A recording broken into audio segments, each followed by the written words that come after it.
This week we have Fernanda. She's a PhD student at University of Waterloo, student of Peter Nelson. She'll talk about Erdős-Pósa, right? Yeah. Lecture. Thank you for inviting me. I'll talk about Erdős-Pósa Theorem for matroids. This is joint work with Davies and Meike Hatzel. So let's start with a small warm-up problem. A lot of you may be familiar with this one. It's a theorem by Davies and Meike that says that if t is a tree and k is a non-negative integer and a is a family of subtrees of t, then either I can find k disjoint copies of trees in this family, or there is a hidden set of size less than k that will that if I remove it, I'm not gonna have any copies of trees in the family. Okay, so this is a very nice short proof, so I thought I could do it. The proof is by induction on the number of vertices. Suppose that's our tree and those are our families. And so like all proofs by induction on trees, we start by looking at the leaf and removing it. So we can remove the leaf from all the vertices in our family. We have a small case where the vertex itself is a tree in our family. If that happens, then we win by induction. Or if it doesn't intersect any trees in A, then we also win by induction. So suppose neither of those two cases happens, and consider T minus B, and then the family of subtrees obtained after removing this leaf from all of the elements of our family. By induction, 1 or 2 happens. Suppose that 1 happens, and now we have a bunch of disjoint trees. If none of them used to contain B, then we're happy. If one of them used to contain B, then it has to have contained the vertex that B is adjacent to, because B itself wasn't in the family. And so this family is still disjoint when I add B back. And we're happy. So suppose the other case happens. Then we have a small hidden set. It turns out, since B was not a vertex in our family, then the small hidden set was also a hidden set of the original family, and so we win. That was a nice small theorem that has the same taste as the Erdős-Pósa theorem. The original Erdős-Pósa theorem states that every graph that contains k, every graph either contains k vertex disjoint cycles or a vertex set x of size bounded by k, such that g minus x is a set rank. With this theorem in mind, the Erdős-Pósa property was defined. Graph H has the Erdős-Pósa property if each graph G contains k vertex disjoint copies of H, or a hidden set X of size bounded by a function of k. The Erdős-Pósa property has been studied in different settings and in different. What does contain mean? So contain, it has been studied in different settings and with different containment relations. That was the next slide. Sorry. Exactly. So some of the settings and objects and containment relations are, for example, graphs, where contained is by minors. This was studied by Robertson and Seymour in '86. It's also been studied for topological minors by Thomas in '88. For digraphs, where we're looking for directed cycles by Reed, Robertson, Seymour, and Thomas. And lately by the graphs in a vertex minor setting by Campbell, Godlin, Hatzel, Bond, McCarthy, and Wiederrecht. The one I wanted to emphasize with was the graph minor setting. The theorem they used to prove it is a grid minor theorem, which was proven by Robertson and Seymour, and says that for any planar graph H, there exists k such that if G is a graph of tree width bounded by k, tree width at least k, then G has an H minor. So they use this theorem to prove the minor setting, which actually characterizes planar graphs. Okay, so I promised Erdős-Pósa property for matroids. I've kind of introduced what Erdős-Pósa property means, so it's time to introduce matroids. I'll try to do a slow introduction to matroids, so please ask me if there's any questions. A matroid M is an ordered pair that consists of a ground set and a set of independent sets. We're going to ask the independent sets to satisfy certain conditions. The first one is that the empty set is always independent. The second one is if I is an independent set, then any subset of I is also independent. And the third one is that I can augment independent sets. That means that if I have two independent sets, one of a size bigger than the other, then there exists an element in the bigger one that I can add to the smaller one and keep independence. This is like a more abstract concept. You may be more familiar with representable matrices, which come from vector spaces. An F representable matrix is a set of non-zero vectors in field F, modulo row operations. And so the elements of the ground set are just vectors, and they're independent if they are linearly independent in the vector field. Since we're a bit lazy, instead of using set notation for the ground set, we just use a matrix where the column vectors are the elements of our matrix. Another example you may be more familiar with is a graphic matrix. There's two ways we can define it. So the first one is just to look at the incidence matrix of the graph. The other one, which is equivalent, is that the ground set are the edges of the graph, and the independent sets are the set of edges that induce an acyclic subgraph. The last example I wanted to do is the uniform matroid UKN, where the ground set are just the integers 1 to n, and a set is independent if its size less or equal than k. One of the examples is U to n, which is simply a line with n points. A line is a rank to flat. Like in graphs, we also can define minors. A minor of M is any matrix that is obtained from M by contractions and deletions. Deletion is simple. We just delete the elements of the matrix, of the ground set that we want to delete. And so in representable matrix, this corresponds to deleting a column. And this is also the same, like if it corresponds to the operation of deleting an edge in graphs. Contractions are a bit more complicated. They're the dual operation to deletion. And in the case of representable matrix, this corresponds to deleting the row and a column. In the case of graphic matrix, it is simply the edge contraction we're all familiar with.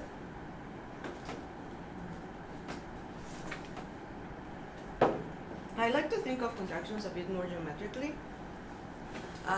If I do one element contraction, what I usually do is look at the lines that pass through this point E and project all the lines to one dimensionless. So in this case I have 5 lines, and then I project them into points in the contraction where each point has the number of points the line used to have as parallel elements.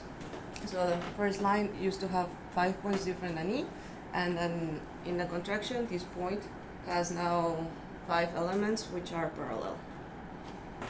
Any questions so far? This is like the kind of drawing we'll be using whenever we do contractions. Most of the contractions will be one element contractions, so keep this drawing in mind. Okay, here's a couple of definitions. It's a long section of definitions. I have to apologize. You only spent 10 minutes so far, so. Yeah. Okay. The rank of a matrix is simply the size of a max independent set in A. Sorry, the rank of a set is the size of a maximal independent set in A, and the rank of the matrix is the size of a maximal independent set in the ground set. An example is if we go back to our U to n, the rank of just one point is 1, because that point is independent.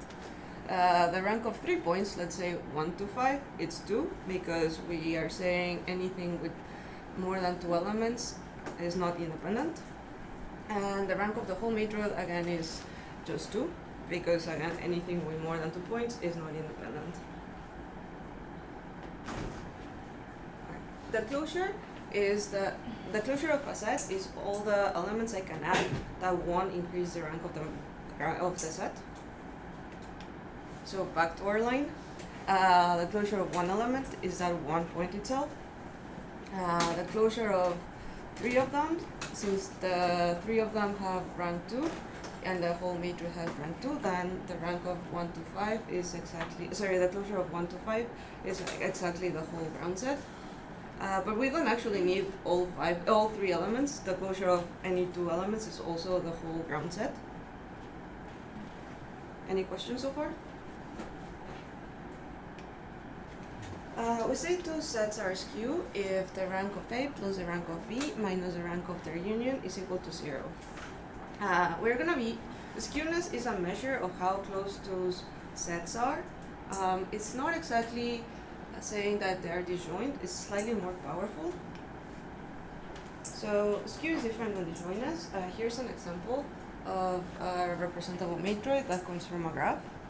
My sets X and Y are disjoint, as you can see, but the rank of each of them is 2 because they're acyclic in the graph. But the rank of the union is 3 because E1, E2, and E3 are a cycle. And so these two sets are disjoint, but they are not skew. Because again, 2 plus 2 minus 3 is equal to 1. And that mostly comes from the fact that E3 is in the closure of both X and Y.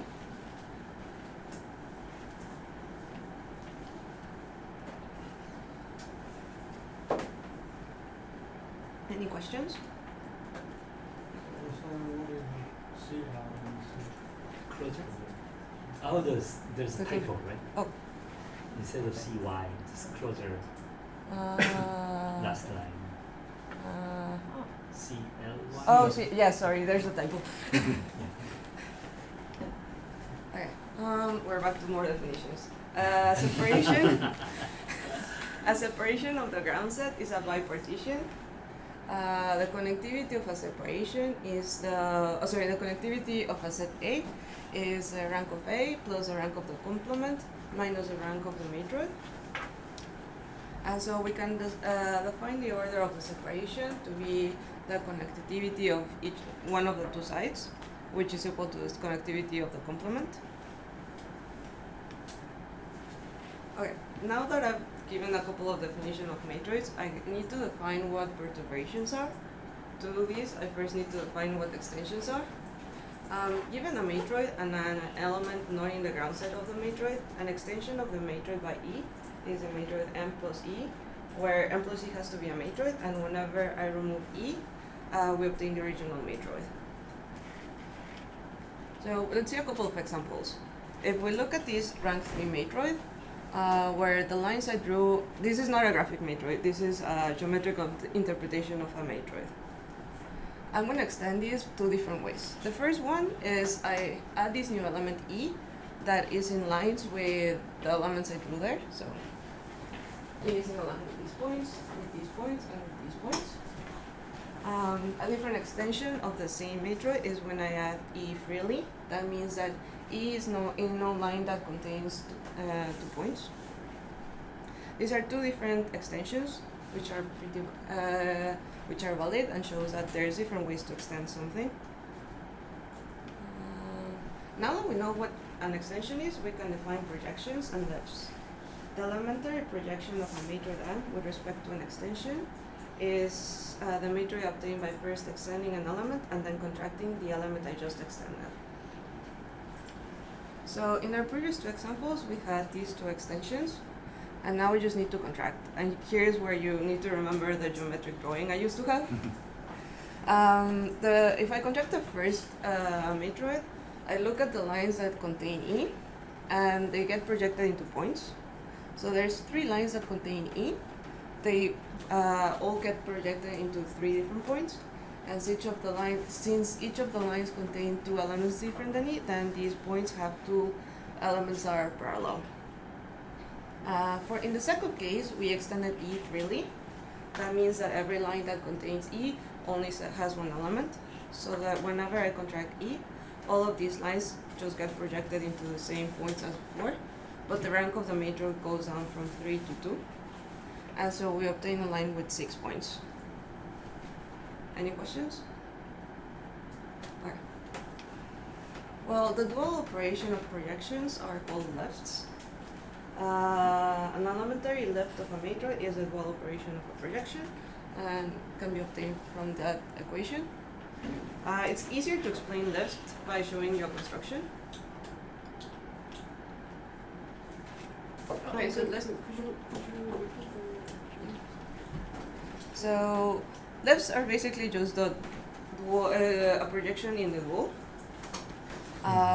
They're slightly more complicated and it's like harder to wrap your mind around them. So I'm kind of gonna show you a more intuitive construction of how to do them. Okay, so I'll even show you it's the dual. So let's start with that matrix. To obtain a left, I'm first gonna add a ghost element, which is the gray one. And I'm gonna left some of the elements of the ground set. In this case, I chose the ones that have colors. I'm gonna left them in a way that if I was to contract the ghost element, I would go back to the original matroid. And now I just need to delete the ghost element. So since we're doing duals, instead of contracting, I need to delete. And so I obtained the matrix that I have on the right.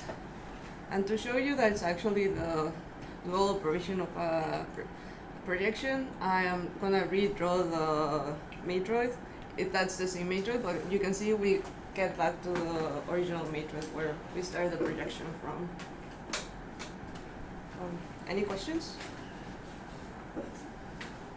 Okay, a different example of the same, of a lift of the same matroid is the following. We first add the ghost element, but in this case we're gonna lift all of the elements, and we're gonna lift them freely without having any lines in between them. If I was to contract the element I just extended, since this drawing has rank 3, whenever I contract I go back to rank 2, so we keep the line we originally had. But we don't want to do that. We want to delete the ghost element to get a lift. And so we end up getting the uniform matroid U36. Any questions?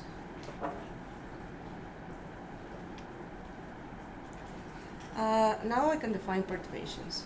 A distance t perturbation of a matroid is obtained from the matroid by a sequence of t elementary lefts and projections.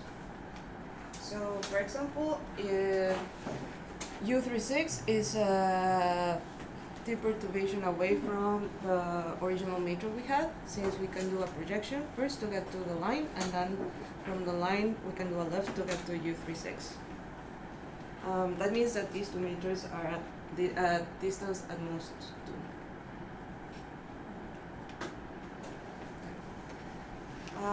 With these definitions in mind, we say that N has the Erdős-Pósa property in a minor closed class of matrix M. If for all k there exists R, such that every matrix M in M either contains k skew copies of M as a minor, or there exists a distance R perturbation M prime of M that does not contain N as a minor. Last, can I see the last slide? So, does any two matroids with same size has finite distance? Yeah, so if you have two matroids of this in the same ground set, you can basically contract the first one to get to a point with a bunch of things, and then do the same for this one. And since they're dual operations, you can just undo the projections to get to the other one.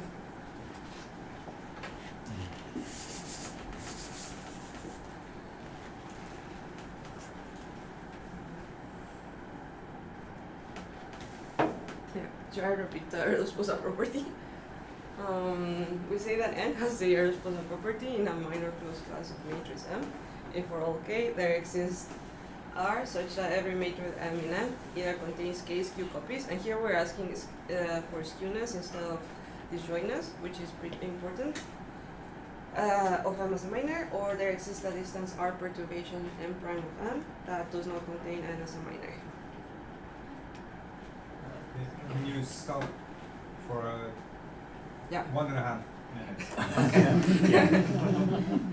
A little bit more brave, right? So I think it's like the same idea as before, where we want skew copies or a heating set that will be killing all of the copies. We're just working with projections as well as minors.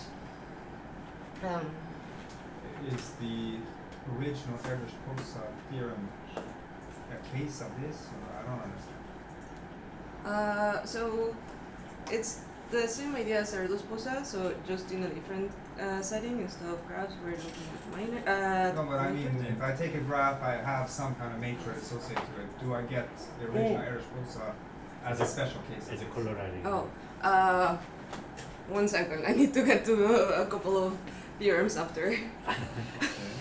Okay, can you elaborate what you mean by k skew copies as a minor? So so you have like k copies. Okay, so as k for k copies you have like set of elements a1, a2 up to ak, and they are not necessarily disjoint. And you No, by skew, you mean the Q, they would be this one. definition of skew is. right, okay. So that just means that you have km as a minor, is it? Yeah, Yeah. K. you can also see it as.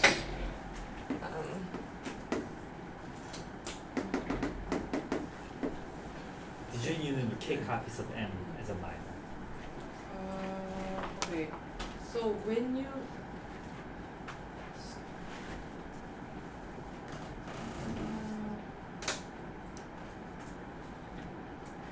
and isn't it? Don't you want Don't you want to have k q copies of n, not Ooh. Ooh, is that n? The typo. Oh, Typo. yeah, there's. Yeah, Yeah. k copies of n. And Right. yes. And do you want the k copies of n with as a minor of m, or individual copy as a minor of m?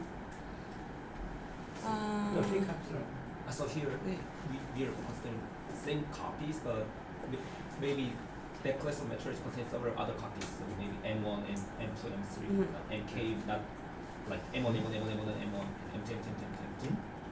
This is stronger, right? You have like K, you actually have that thing as a single minor instead of like K disjoint ones. Right. So my question was Yeah. like which version of it means that's what You- disjoint union. Yeah, you want them to be a skew, so it's like a direct sum of the matroid. You can also see it. yeah. If you were thinking of a matrix, it's basically having here one of the copies, and here one of the copies, and a bunch of zeros here. Right. So it's you have it as a the disjoint union as a minor of the Yeah. original matroid. It's not like you can have individual copy as a minor of the induced submatroid of the original. Can you say that again? That's weaker, right? Yeah, this is weaker. So I just wanted Yeah. to clarify Right, what right, we mean right, by right. as a minor. By skew, Yeah. it's a really. Like connect the two figures. Maybe I should write So those she's initials. talking about stronger version.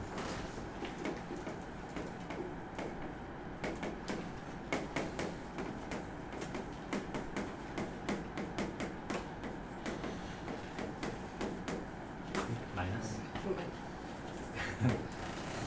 And also here in your version, every matroid M in the large family M, you don't have k copies of M. But what I wonder is, can we like here as the written in this slide, for every matroid in the class of matroid, we don't have k copies of M, or we have k copies of M. And what I'm wondering is, like, can we take disjoint copy of M1, M2, M3, and other things? So we're considering k copies of M, but N. No, no, N. there's and That's a typo. there's a typo. N is fixed matrix. So you have a direct sum of n1, n2, nk It's as the a same minor n. of m. It's the same n. Yeah. So n1 there I Oh, substitute yeah, to yeah, n, so okay, it's yeah. just the direct sum of n1 up to nk as a minor of m. Mhm. Okay. I think there's been a minute and a half that Andreas requested.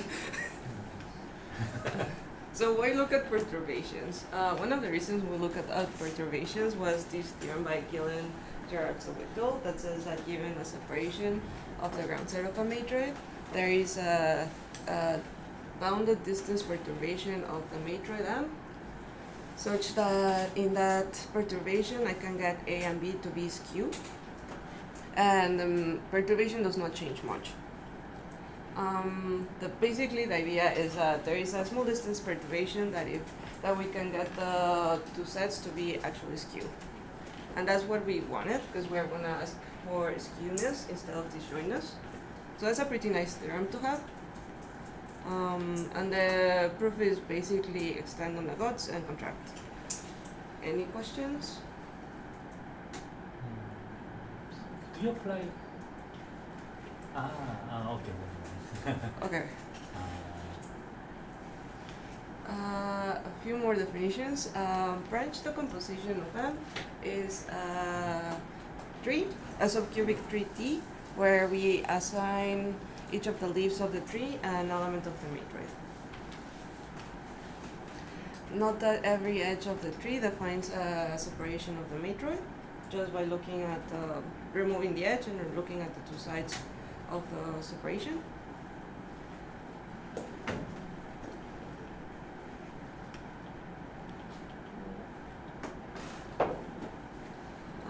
And then for an edge F, we're just gonna refer to the separation induced by the edge by AFDF.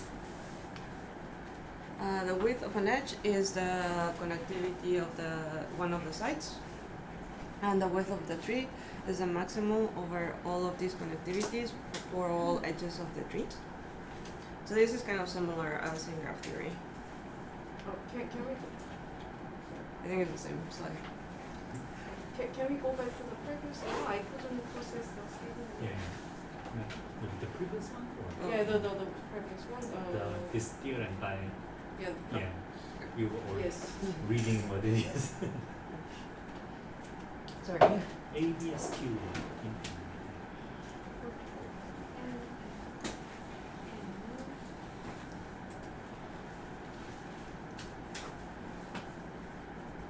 So basically what it's saying is that if AB is a separation of the ground set, there is a small perturbation I can do as a function of the connectivity of the separation that is gonna make the separation skew without messing up the matroid a lot. So whenever I contract one of the sides, the matroid is still the same. So N has the same ground set as M? Yeah. But they are different matroid. Yeah. So N is obtained from So perturbation is N, right? yeah, N is a perturbation, and is obtained by extending and contracting. Actually, it's a projection. We don't use lifts in this, but it sounds nicer with perturbations. Any questions on this slide?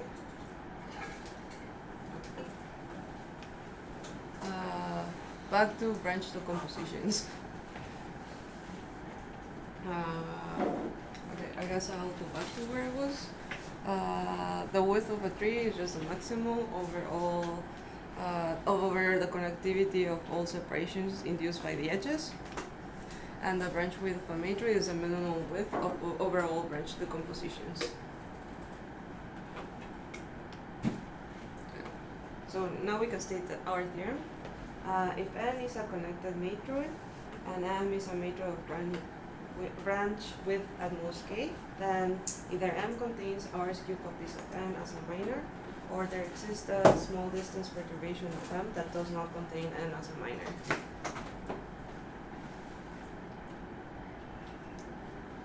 So if our matroid has bounded branch width, we can either find R skew copies of N, or we can find a small distance perturbation that's gonna kill all the copies of n as a minor.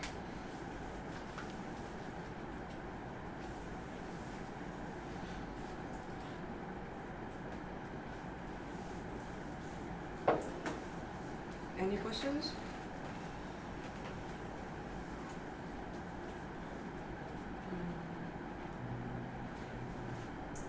Okay, so with this in mind, there is so before this, for the corollary, I have to remind that when the Erdős-Pósa property was proven for planar graphs, the grid theorem was used that said that for any planar graph H, there exists K such that if G is a graph of G with at least K, then G has H as a minor.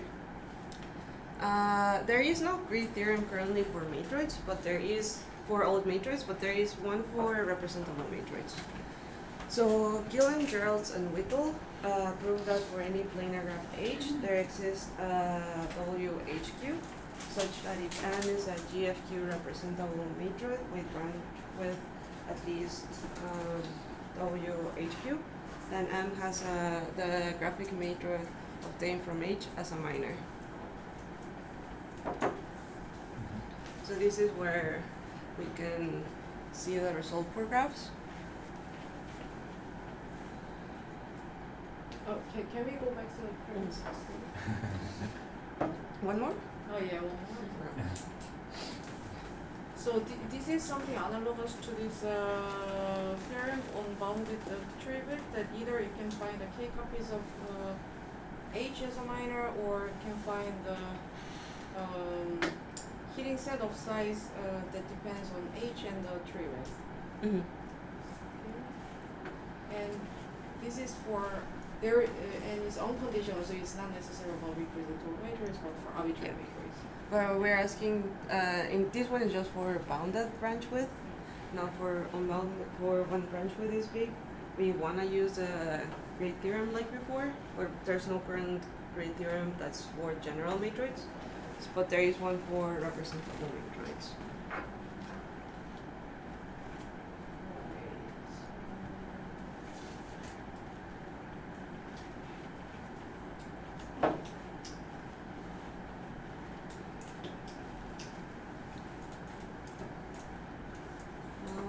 Can I go one more slide?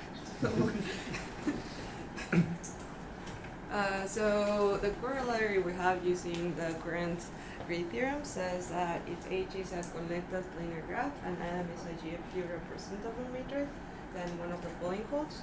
Either there is a small perturbation M prime of M, such that H is not a minor of M prime, or M contains k skew copies of the graphic matrix associated to H as a minor. So we're basically just applying the grid theorem for representable matrix to as well as our result. Why did we connect to the assumption for that? We don't actually need the connected assumption, Oh, but okay. it helps with the proof to make all the numbers nicer. I see. So you have theorem for Yeah. disconnected. So- matrix. Oh, this one was connected. These are, Sorry, in this one we asked for connected, but we don't actually need connected. It was just easier to state the result writing connected there. Okay. I'm sorry. If you remove the connectedness, the numbers go back, but are they still polynomial or? I think there's a couple of things there that get added as a function of the number of components. When you have representable matroid, in perturbation, when you take a perturbation, you may want to stay inside the field, right? Can you do that as well? Like when you extend by one element or co-extend, do you want to? Can you stay in the GFQ field? I think you can. Yeah, I think you can do this without going out of the field. Okay, so now that we've answered a lot of questions, it's time for the proof. I think we only have time for one of the two halves, but we'll see. So suppose M has bounded branch width, and we consider a minimal tree decomposition. And here's where the warm-up problem. Oh no, we first need to define what the robustness is. A set M is the robust with respect to a matrix N if every distance most T perturbation of M, when I restrict M to this set, it still contains N as a minor. So basically it's still robust if we cannot get rid of the N minor after a small number of perturbations. These sets are either very nice when we try to find copies or very annoying whenever we want to destroy all the copies. Is it okay if I change? Okay.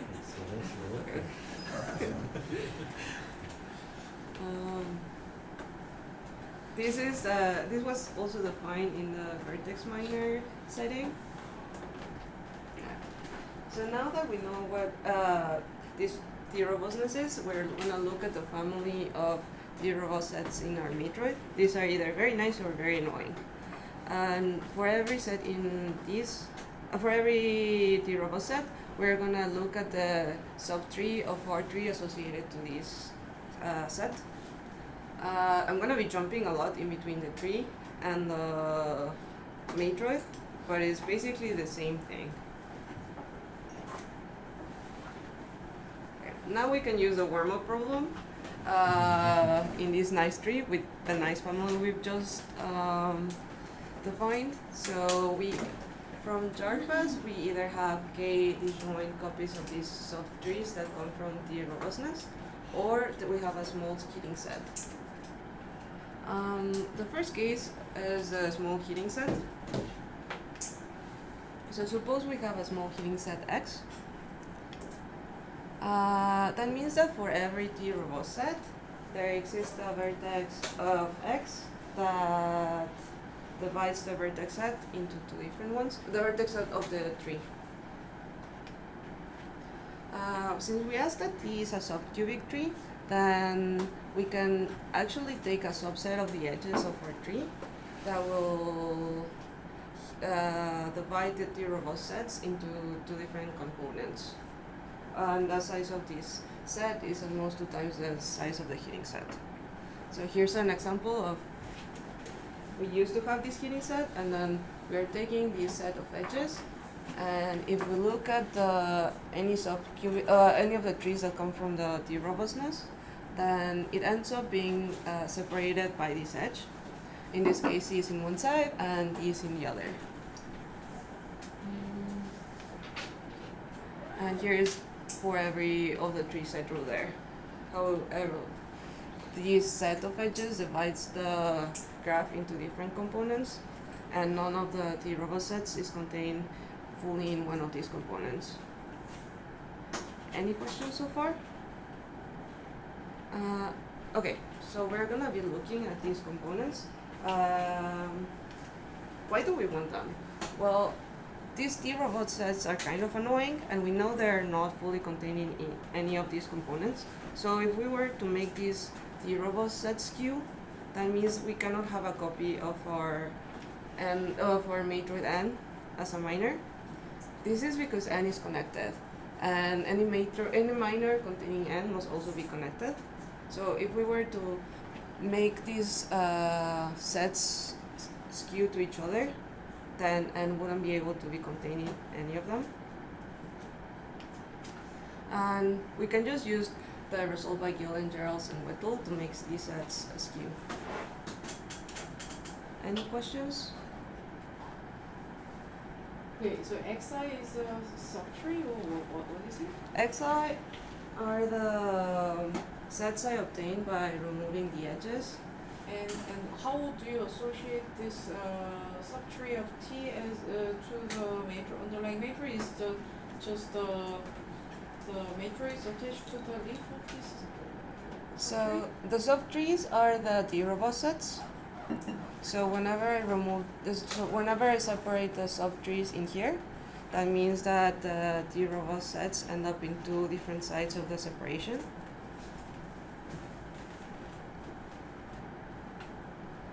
she's asking like the partition, A, B Oh. are on one side, right? Yeah. So Yeah, so I'm removing the colored edges in this case, and the partition I'm getting here are just the connected components in the tree. you know, internal, just look at the corresponding the elements in the matrix. Okay, so right, so for x1 blah blah this is a subtree, after you obtain this after you delete this set of edges. Yeah. And then for each of them you associate the because in the next slide you were talking about minor associated to x. Okay, so we are looking for n as a minor. We're looking to destroy all copies of n as a minor, Yeah. and we know that the trees where we, like the subtrees we started with are all the t robust copies with respect to this n. So so at the Okay. beginning of this proof you said that you are going to switch between trees and matroids. Yeah. So exactly how do you switch? Like is it the only way I can think of is like when you have a subtree, then you can then the subtree should touch the leaves of the tree. Yeah. And then like you collect all the elements which Yes. are at the leaves. Is it what you're doing? Yes. So you look at this matroid and then you try to by some perturbation you try to make them skewed.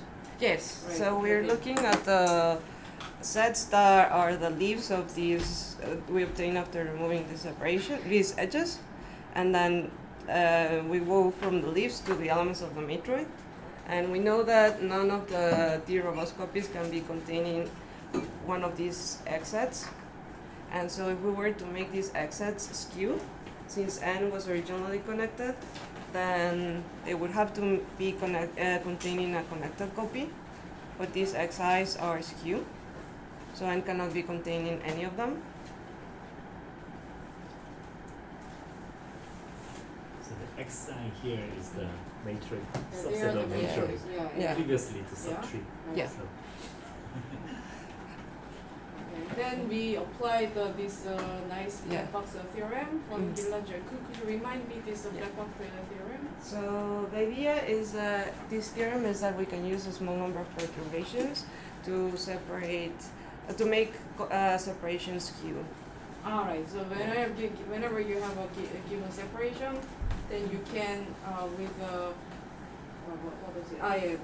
By with the separation, there is a distance in the order of the separation that can make m to be okay. So that Yeah. each part is skewed and then they are isomorphic in m. Okay. Right. So we're basically using this theorem to be able to separate each of these xi's and make them skew. Okay, so if you apply it for like, so now you look at this. Am I the only person who is so now you have this e prime which has bounded number. You have bounded size e prime, and you disconnect them to get this x1 xi's. For each edge, you can apply this black box for making the part skewed from the rest, and then for another edge, you also want to separate them. Yeah. But that doesn't affect what you already have like worked on to separate. Yeah. Once Okay. separated, it's not gonna Is get it clear? This seems plausible. But It's not exactly super clear you on. do something similar, right? So it's not super clear from the result, but the way they prove the result is by just extending on the cuts of the separation. So that means it's not affecting the rest of the things that are skew.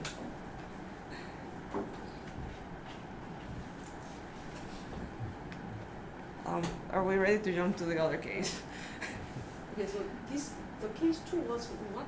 The case 2 was we applied Jarfas and the Hell's result to either have a small heating set, or we can have a bunch of disjoint but not skew copies of the matroid, of the subtrees. Sorry. Right. So case 2 was when you had many distinct copies.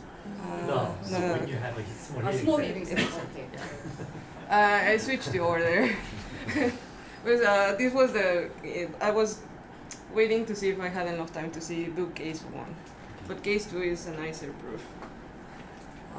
Okay, so I think there's enough time to do this case, which is where we have disjoint subtrees, a lot of disjoint subtrees that come from T robust sets.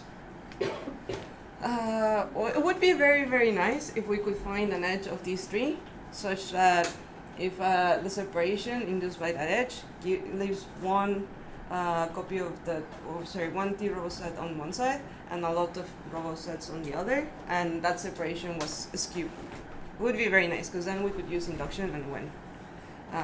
Sadly, that is not always possible. What is possible is that we can find an edge of our tree where we have enough trees on one side and a big number of trees on the other. Now, again, the order of this separation does not need to be skewed, but since we ask for bounded branch width, then the order of this separation is at most k. And now we're gonna use the enough trees side to make this separation skew and still have at least one T robot set on that side. And then the big number of trees we're gonna use by induction. How do we do this? Well, we choose a tree in the enough side cleverly, so that when I was to contract this tree, then the order of the separation goes down by at least one. It doesn't affect the trees we already had on that side because of the way we choose that tree. And it doesn't affect much of anything on the other side. We may lose a bit of robustness, but we're asking for enough robustness that this is not a problem. And we can keep on going. We just keep on contracting the sum of the trees on one side, and the order of the separation goes down by at least one on each of these contractions until we end up getting a separation of order 0. So if by enough trees we ask for k plus 1 trees, each of these contractions is reducing 1 tree from the set, and we only need k of these, so we have at least 1 tree on one side, and the order of the separation is now 0, which means these trees skew to the rest, and now we can use induction on the other side. Any questions? How big is big? I think it's pretty big. It's not that big. Well, in the end, your bound was a polynomial, Yeah. right? Basically, it depends on how many copies you want to get, and each of them you're losing k plus 1. Plus, I kind of forgot to say there's a couple of trees that could be jumping in between separations, but not that many, so we're also losing a small amount there.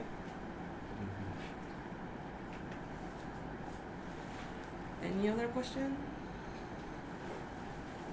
So you need some kind of theorem that, like, when you have on the left hand side, you have some certain things Yeah. that when you do contraction or deletion, you will shrink Yes. the order of separation. But you also want to keep the minors on the other side, right? Yeah, so the idea is that we're asking the robustness big enough, and since the if any of the things we're contracting there jump much to the other side, that means whenever we contract that, the order of the separation goes down by more than 1, and so we're winning a lot by contracting something, even if we're reducing some of the perturbations on this side. Also, some of the T robustness on this side. You're changing the parameter T on the right hand Yeah, side? yeah. Okay. So we need these to be T robust with that T large. And then we like defining the order of how we choose what we're contracting first depends on how connected they are.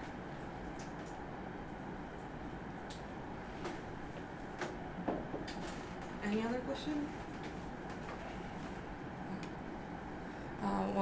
This was a theorem we just proven.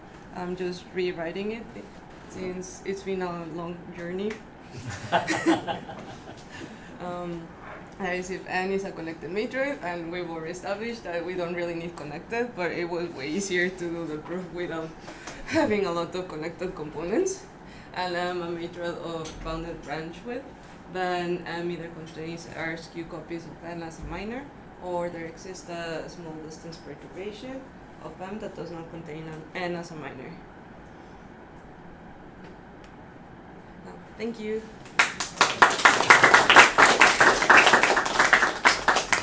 Thank you. Any questions?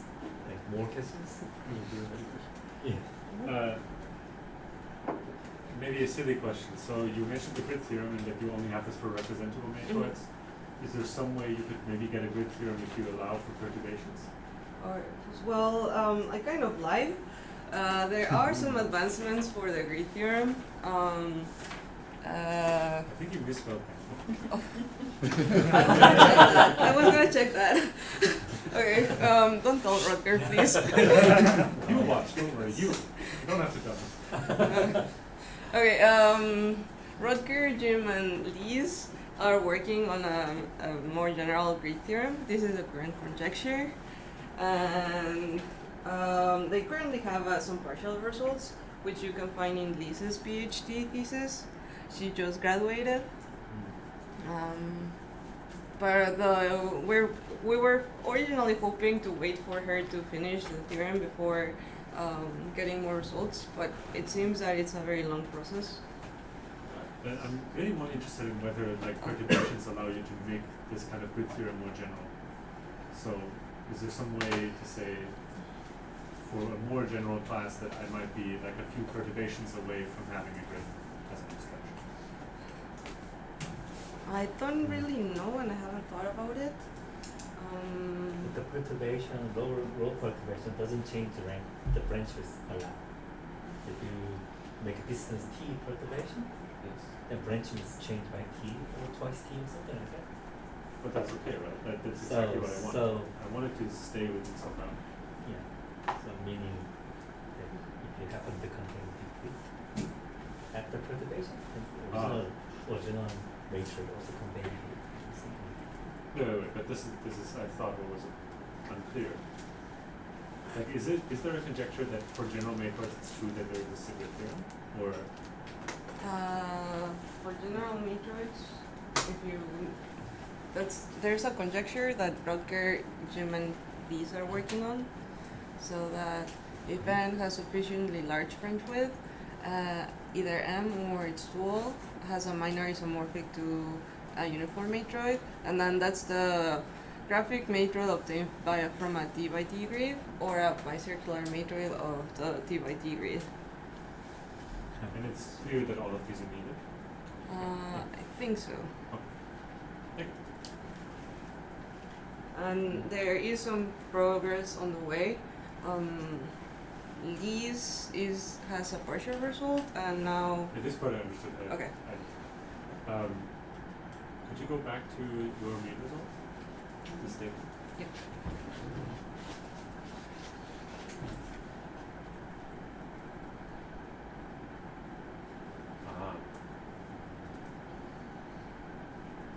So this is kind of doing the bounded width case. Do you think there's something like some class like planar graphs which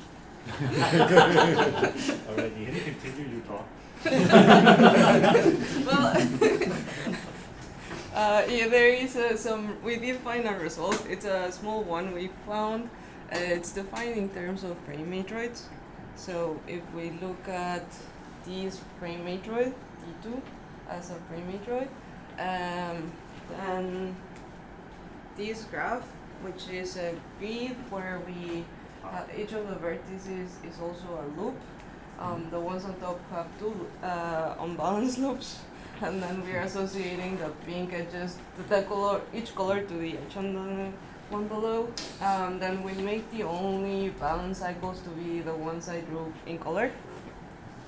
Then that matroid contains a lot of copies of this one by looking at the colorful cycles and then the loops we've already added. But they are none of them are disjoint, they all intersect. And we can prove that a small number of perturbations is not going to change the situation. So I have some negative result, like from where we expect. Yeah. But this is very familiar to me, this picture. Does this mean like there may be something that kind of works like planar graphs and matroids as well, that is universal for having Erdős-Pósa and then it just immediately stops right after? Or Yeah, that's what we were hoping. Working with perturbations, projections are nice and you can kind of see how they work. Lefts are more wild, So the way we are doing this example is basically by dualizing and saying we don't need to understand lefts, we just need to understand projections in the dual, Okay. which is why I had the like dual there. Anything that cannot be dualized as easily, then we need to actually get into it with the lefts, and that's harder to do. So your negativity or your negative result is also very specific as to what is it. Yeah. Okay. Yeah, we can like maybe generalize it by adding a couple of parallel edges to one of the sides, but not much else. Is your main result constructive? What does the word mean? Or like whether you can have an algorithm like I think so, because the way we're using, or like we know exactly how to construct this equation by Gill and Geraldson Whittle. yeah, so that part is constructive? Yeah. So you can make it as a pre-written? Yes, I think so. So I guess that's the main thing, so and then Yeah, because the way we're choosing the trees on the analogue side is also polynomial as long as we can check how connected they are.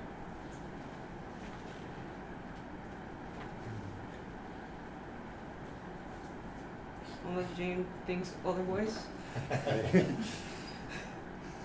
I have no idea whether it would be polynomial or not. Okay. I don't know. Okay, any other questions? If not, let's thank the speaker. All right.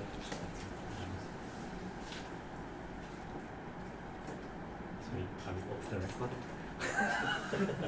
More questions?